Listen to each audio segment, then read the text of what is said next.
They will not have an easier game this season. Without a doubt, they won't have an easier game than that. And and that's something that we have to look at. And you come away thinking, okay, we got the equaliser, and then you can't even keep the lead for 3 minutes. That's all that was left. In fact, it was the last kick. And then you think to yourself, well, actually, the result's right. Mm-hmm. The result is right. We deserved nothing.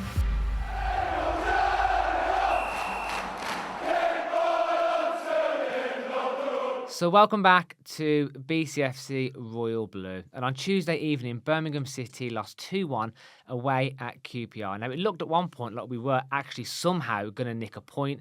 And then, of course, they go down the other end, possibly the last kick of the game, and take all 3 points, which was deserved, if we're going to be totally honest, because at certain points of the game, I thought we were watching a Sunday League game. Now, Dad, I've had some interesting chats with some Blues fans today, and there's sort of different trails of thought.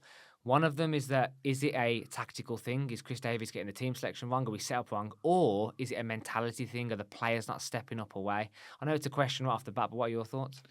I think it's mainly...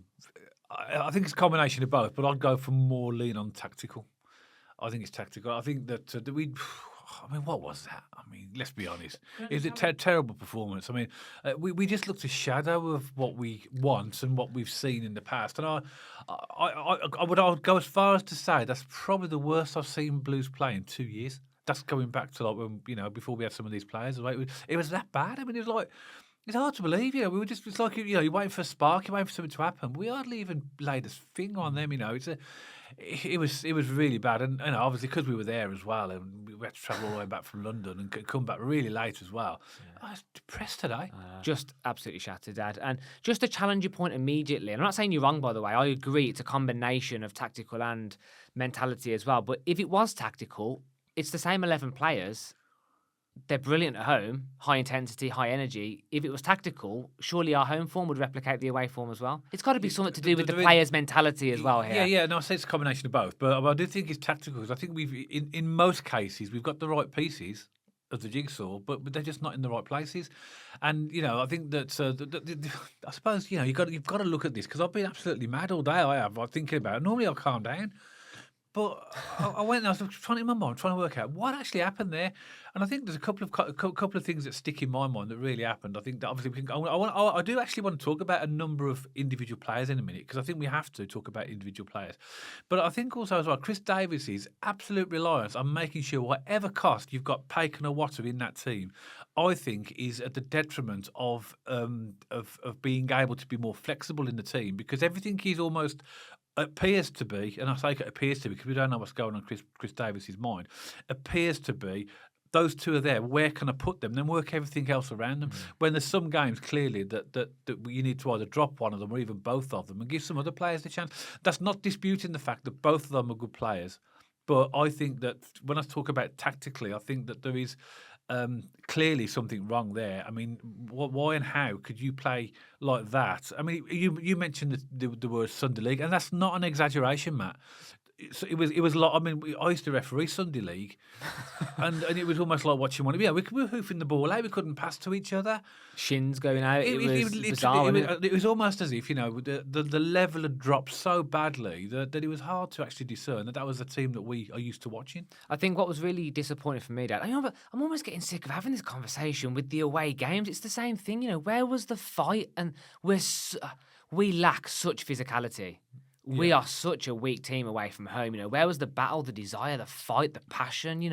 We were getting out battled. How many second balls did we win? Hardly any. Yep. How many times have we said that? I remember saying it recently at West Brom away, Dad. They were winning far too many balls. They had too much space. We were on the ball. But we don't do that at home. But away, it's like body language. Yeah.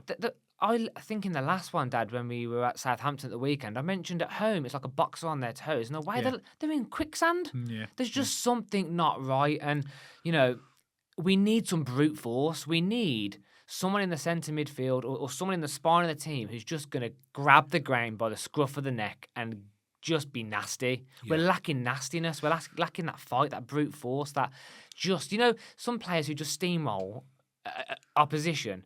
And that battle and that fight, if it's so apparent that it's missing, and I think I don't want to blame the whole thing on the recruitment, but I think when they were doing their recruitment in the summer, they missed a big gap here with putting some physical players in the team. Because, Dad, we've stopped playing from the back as well, and we're going long. So, Beadle, again, we can go into this in a bit more detail because I know you want to go in, I guess, some sort of order here. But let's just call it while we're saying it. Beadle's now going long, and he's kicking it up to Dutch, who is not a physical player. He's Williamson 2.0. He kind of jumps with his flapping hands. He's not physical. I've never seen him win a header. Stansfield, Dimmy Gray, Roberts and Kyogo when he's on. Kyogo when he's on. He's probably the smallest player in the world, and you're knocking the ball up to him with 6'4" centre halves in front of him. You're right, Matt. If Dykes isn't playing, Dad, there's no point in playing that type of football. But that's one of the points I made about where what's happened. We were all a bit nervous when we started playing from the back. Then we got used to it.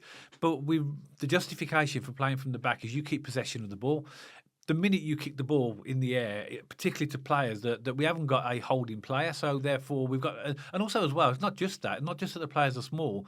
The distribution from Beadle has been absolutely awful. He's been kicking it to their goalkeeper. He's been kicking it out, and every time we lost the ball. So actually we're out of possession. But I'm not going to be thanked for saying this as well, but because obviously I think at QPR, I think they're fabulous club, good fans. I quite enjoy the banter with the fans there. So there's nothing against them, but QPR were bang average. Mm-hmm. There's nothing special about QPR. We made them look decent in stages, but I've never seen us play like that for a long time. If QPR think that's really us, then that's such an unusual performance, and I just can't put my finger on it as well. But what do you think about the team selection at the beginning, Matt? Obviously, we had Robinson had to come in at left back because we found out that Cochrane was injured. And what about what I'm getting at? The main point is, what do you think about Doyle being dropped? I couldn't believe it. Really, really hard. But I thought this about Leonard 2 weeks ago. Why was Leonard dropped? Yeah. When Iwata was not having his suspension, he was the right back and it was the two centre mids, and Leonard did nothing wrong. Why was Leonard dropped? Doyle's done nothing wrong. Why is Doyle being dropped? It comes back to your point, Dad. It's Paik and Iwata at all costs. Yeah. And maybe Davies thought by playing Paik and Iwata, it will give us that stability back. So maybe that was the thinking. I don't know. This is all me thinking what Chris Davies might be thinking. I don't know the answers to these questions. But what I would say is when you have Paik and Iwata in there, side to side, back to front, no tempo, no movement, side to side to side to side to side. The bloke behind us, Dad, must have got a sore throat at the end of the game by shouting forward. Yeah. Forward, movement, forward, movement. That's all we heard in the stand last night. Yeah. Way too passive, not quick enough. And just to answer your question, coming back to the thing, Dad, what message does that send to Leonard, to Doyle? Yeah. They've earned their place in this team, in my opinion. Yeah. And I think that's where, the coach really comes into his own when he identifies different solutions, different opposition, and looks at players in form. Because for me, if I'm the manager, I'm thinking if a player has played well, exceptionally, he keeps his shirt. It's his shirt to lose. I couldn't agree more, Dad. Not. I mean, what's Tommy Doyle done wrong? What did Mark Leonard do wrong? You keep them. Okay, Paik was injured, and then Leonard came in and did really well, but without any explanation, Leonard is dropped when Paik is immediately put back into the team. Now, again, I'm not saying that Paik and Iwata are bad players. I know they're not, but this is more about tactically. It's about getting us to the right shape, the right formation. Robinson, he played well, Dad. He did well in what he does. He did well, but he ain't a left back. I know he can play at left back, but he's 32 now, and you're going to come across against pacey right wingers, which he did. And at least he put a foot in, Dad. No. What I was really impressed with Robinson, he has some absolutely fabulous blocks, and I would say as well, if he was on at the end, they don't score that goal, because that goal they scored was basically just given as much space as he wanted. Basically, almost like, where shall I put it now? He's actually thinking about it. Got that much time to think. I've got the ball now. There's no players around me. I'm just going to put it in the left and whack. He's got all that time to think. We didn't close him down at all. If Robinson's in the team, I don't think that happens. I think he's blocked. No. I think Beadle. We have to question Beadle now. I think that his distribution, and also you would argue for their last goal and also the one of the Southampton goals, he should have been doing better and should have been saved. I think he's costing us a few goals as well. And if team selection is based upon, well, actually, you need to have a bit of sit on the bench now. You need to book your ideas up, mate. I'm going to put Allsop in now. Give Allsop his chance. That's the way I believe it should work. And I think Allsop should be back in the team. And I think that we now are in a position where Chris David has to be seriously thinking about dropping Middle, because dropping him is a good thing, because it might seem to actually. If I get back in that team now, I'm gonna book my ideas up. Not that I'm automatically in the team. I mean, it's like Paik and Iwata. They can stroll around doing what they want. They know they're going to be in the team every time. That can't be right. I mean, if they deserve it, fine. But Robinson, I think that Leonard and Doyle have done nothing wrong. No, that's what I'm saying. I'm agreeing with you, but that's the point. Yeah. It's so frustrating. Yeah. I don't think players should have the shirt regardless just because you're held in high regard from the manager. You earn that shirt. We're paying supporters. We want to see the best Blues team we possibly can see. Well, but let's just very briefly go for the other team. Beadle was very, very iffy yesterday for the reasons we've just spoken about. Robinson shouldn't be at left back, but he did okay blocking, but he ain't got pace and gets caught. Neumann gave the ball away continually. Really I don't know what's happened there. Clara was his usual self. He's solid enough. He's probably if you could pick one, the best player on the pitch for us. Bright, I mean, what on earth's happened to him? He's fallen off a cliff. He has. I mean, someone described him, Dad, as someone who smokes 60 a day. And he's struggling to get up and down the pitch. He looks like he's gasping, doesn't he, after 2 minutes? I don't know what's happened there. And also, he's passing. I mean, you could pick Neumann, Asoy Samuel, even Paik and Awata at times, and Tommy Doyle when he came up at times. I think all players at times, really basic passes getting wrong. Yeah. Going out wide, going too far, giving it to QPR, letting them break, Really disappointed to see that. Because I would say, on our preview games, we talk about teams and their DNA. Yeah. I would say under Chris Davis, one of our DNA of this good Blues team is the basics well. Yeah. We pass it well. Yeah. We do play it from the back pretty well. We are comfortable and controlled in doing those basics pretty well. That was a completely different Blues team on Tuesday night. Really sloppy. Well, I think as well, Matt, it emphasises the importance of the wing-backs in our system as well. Because I think because we had, at the start of the game, we had Bright and we had Robinson as our left and right backs, didn't we? Or wing backs, whatever you want to call them. If they're not mobile and agile when we're on the front foot, they don't give the wingers options and support because the wingers will be looking for overlaps and runs and 1-2s and stuff like that. If those wing backs, the left and right wing backs, are stagnant, which they were, then all that the wingers can do, which they were doing, is having to check back. So therefore, that's the first thing, is that the wing back shows you how much I think now we misled for his attacking prowess. I know he's not everybody's cup of tea, but I like him. I like that. And I think he's probably the best right back we've got in the club. And people may argue with that and might say, so what? That's fine if that's your opinion, but I think it's led. Left back Cochrane, we know for all his faults, he's a good provider, and but we got shortages in those areas as well. Obviously, Paik and Awata were ineffective. They normally knit the ball up, but they couldn't string two passes together between them.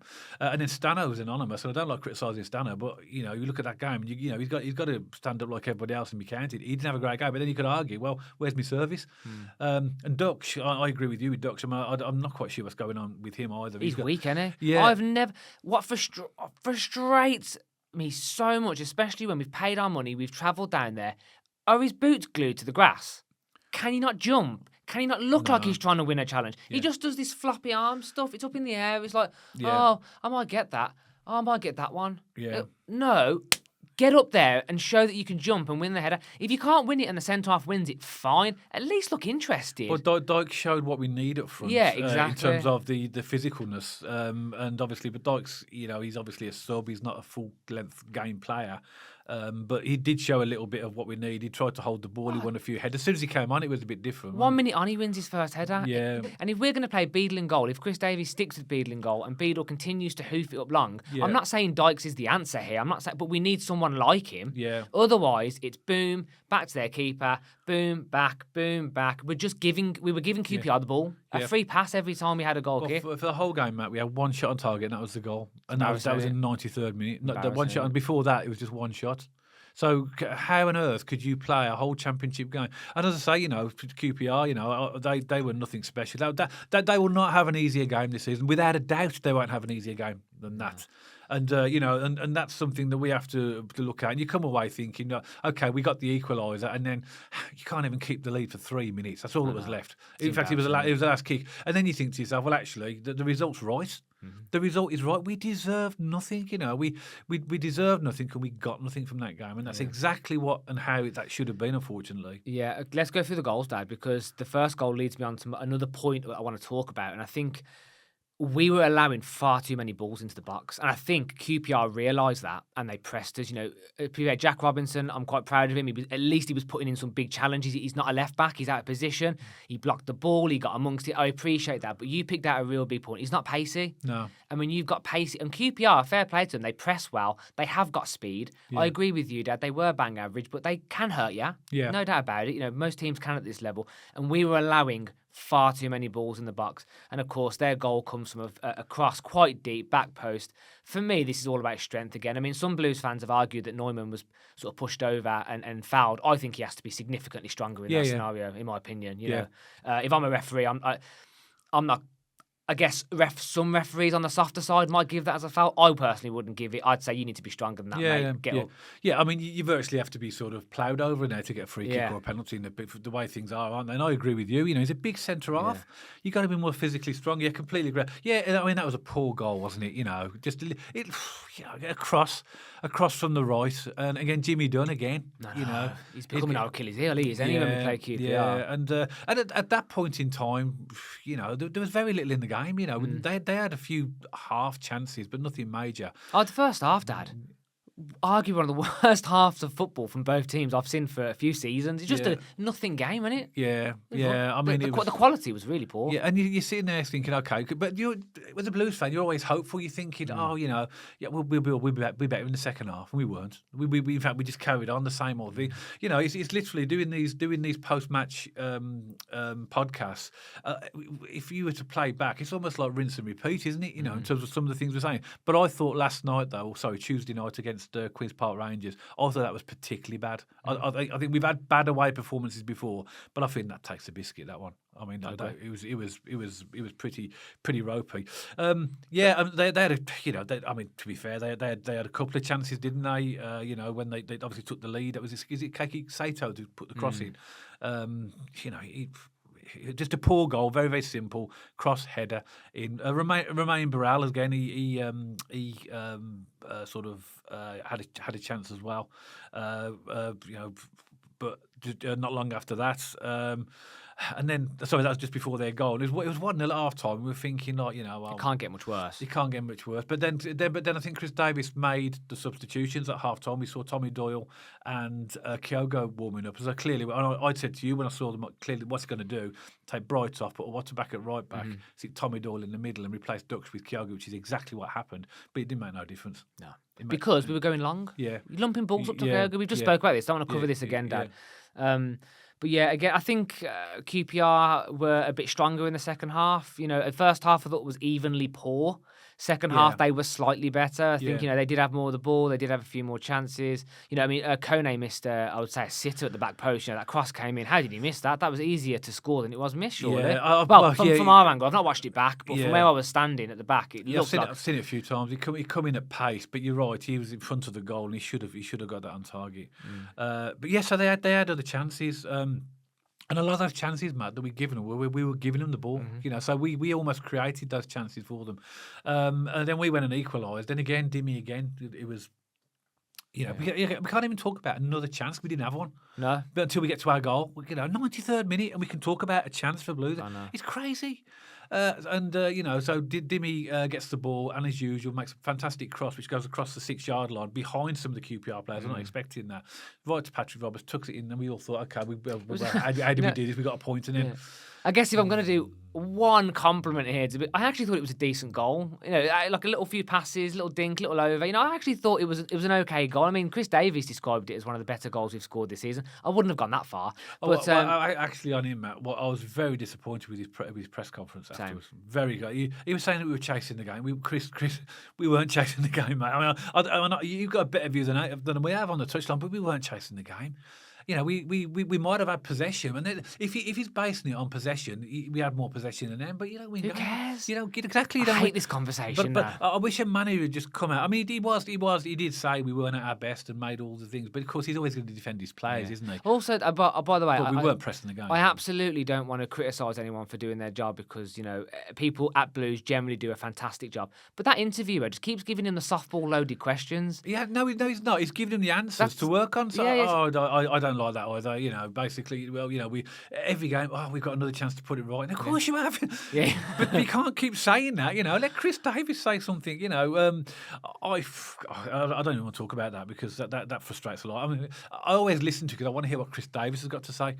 But, you know, if you are going to interview somebody, don't lead them like that. Just let them say what they really think. There's a fine line between throwing your players under the bus and being constructive and, you know, giving a true and reflective opinion on the game. But that, to me, was just someone in denial. Yeah. That wasn't the game we were watching. We were there, Chris. Everyone was there. You know, that was not the game that we were watching. I think no, Matt. Yeah, he has to defend his players. Otherwise, what do you do? You turn into a Troy Deeney. Where you just, That's what I mean. It's a fine line. Yeah. You don't throw your players under the bus, but you can be more honest than that. Yeah, I agree. You can say, I'm going to put my hands up on this one. We got it wrong, and we weren't in that game tonight. But I agree with you. I agree with you. But I'm just trying to sort of work out why Chris Davis would do that. It's because he's defended his players. From a Blues perspective, then I would respect Chris Davis so much more if he just said, we weren't in that game tonight. We'll be on the training ground. We're going to work on it. I know what we've got to do. Let's, move forward to Charlton. Instead, it was, we were still in it. We were chasing it. No. We all saw we weren't. But anyway, and then obviously the killer blow. We get that goal, 93rd minute. It's only 6 minutes of injury time. And then they get we give a stupid free kick away on their left hand side, and then they obviously cycle it in. It goes over and it's going out towards the goal line. Their player just keeps it in, flicks it back, plays it to is it Morgan? Is it who scored the goal? Whoever it was who scored their goal, and he literally all the time in the world. The players backed off, just like we've seen other teams doing to us. And of course, players at this level going to punish her. And Beadle should have saved it, by the way. Also, Dad, we've seen this against Southampton. We allowed them far too much time on the edge of the box. 2 of their goals. Yeah. Way too much space and time on the edge of the box. We saw it against West Brom. We saw it against Coventry. Yeah. How many away games have we seen this season where we give their opposition team far too much space on the edge of the box? It's getting ridiculous. Yeah. It's literally getting ridiculous.